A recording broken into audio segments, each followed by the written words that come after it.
எங்கே திரும்பினாலும் இதுதான், அஜித்தே கடவுளே, அஜித்தே கடவுளேன்னு.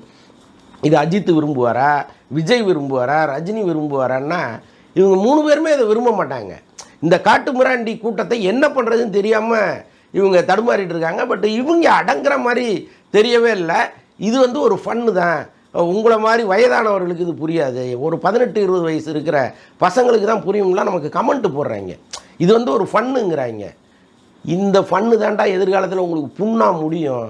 அதை தான் நம்ம திரும்ப திரும்ப சொல்கிறோம். ரசிங்க, படத்தை ரசிங்க, கொண்டாடுங்க. ஆனால் உங்களை துளி கூட மதிக்காத மனுஷனெல்லாம் எதுக்குடா தூக்கி வச்சுட்டு கொண்டாடுறீங்கிறது தான் நம்ம கேள்வி. அஜித் என்னைக்காவது உங்களை மதிச்சிருக்கிறாரா? அவர் நடிக்கிற படத்தையாவது மதிச்சிருக்கிறாரா? அவருக்கு முழுக்க முழுக்க மனம் முழுக்க நிரம்பி இருப்பது என்ன?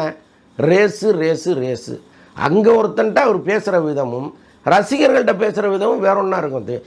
தொலைச்சிட்டாங்களே பாவிகளாங்கிறது தான் அவருடைய பார்வையாக இருக்கும். ஒன்றும் இல்லை, ஏர்போர்ட்டை தாண்டி நீங்கள் எங்கேயாவது அஜித்தை பார்த்துட முடியுமா, ஃபோட்டோ எடுத்துட முடியுமா? அப்போது உங்களை மதிக்கவே மதிக்காத ஒரு மனுஷனை எதுக்குடா கடவுளே கடவுளேன்னு கடந்து கத்துறீங்க? ஒரு வெக்கமாக இல்லை உங்களுக்கெல்லாம்?